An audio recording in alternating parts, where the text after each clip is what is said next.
American gun culture, American gun massacres and crime and American gun laws are clearly a matter for Americans to resolve, but we've all got an interest in it, haven't we? Because we hate to see the tragic waste of life and we want the land of the free to be a safe place to visit as well. In the wake of the latest school massacre at Uvalde in Texas, the debate over gun control is up and running again. President Joe Biden has pleaded with Congress for some new controls.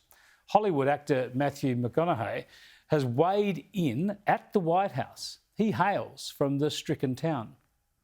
Uvalde, Texas is where I was born. It's where my mom taught kindergarten, less than a mile from Robb Elementary. Uvalde is where I learned to master a Daisy BB gun. That took 2 years before I graduated to a .410 shotgun. Uvalde is where I was taught to revere the power and the capability of the tool that we call a gun. Uvalde is where I learned responsible gun ownership. The actor went on to speak about how he and his family drove to the town after the atrocity to be with locals and provide comfort. We saw ministries, we saw first responders, counselors, cooks, families trying to grieve without it being on the front page news. We met with the local funeral director and countless morticians who hadn't slept since the massacre the day before, because they've been working 24/7 trying to handle so many bodies at once, so many little innocent bodies who had their entire lives still yet to live.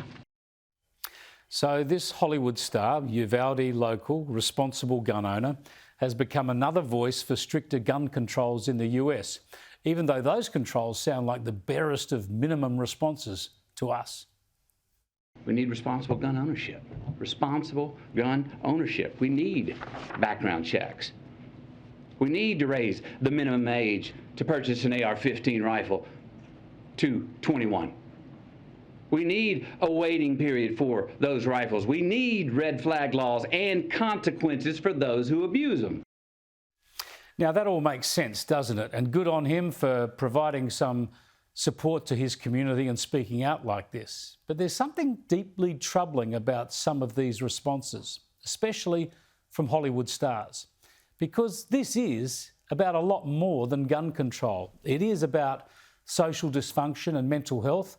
And as McConaughey notes, it's also about culture. We need to invest in mental health care. We need safer schools. We need to restrain sensationalized media coverage. We need to restore our family values. We need to restore our American values. This is where Hollywood stars leave me cold.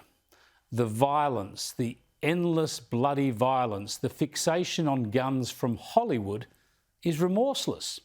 I mean, we even had a director accidentally shot dead on a film set recently. And this, McConaughey too, he has made plenty of money. This actor has made plenty of money from this same sort of violent indulgence. There's only one rule in this jungle.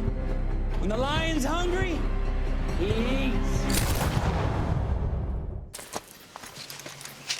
Yeah, I know you. Yeah, you the one that stole our corn and our mule. Gentlemen.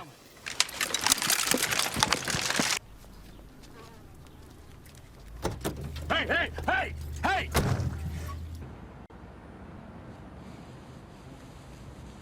Because I brought this. You got one chance to turn around and leave.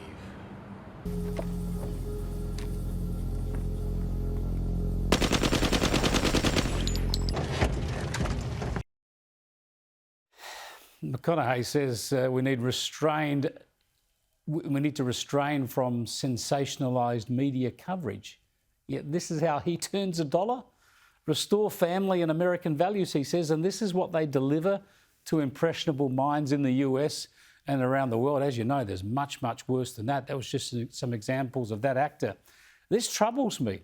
The glorification of guns, the inuring of people to violence, the desensitising, it has to be part of the discussion. Sure, it's about much more than gun control. Still, on gun control, at least this Hollywood star has delivered a useful political message. This should be a nonpartisan issue. This should not be a partisan issue. There is not a Democratic or Republican value in one single act of these shooters. It's not. But people in power have failed to act. So we're asking you, and I'm asking you, will you please ask yourselves, can both sides rise above? Can both sides see beyond the political problem at hand and admit that we have a life preservation problem on our hands?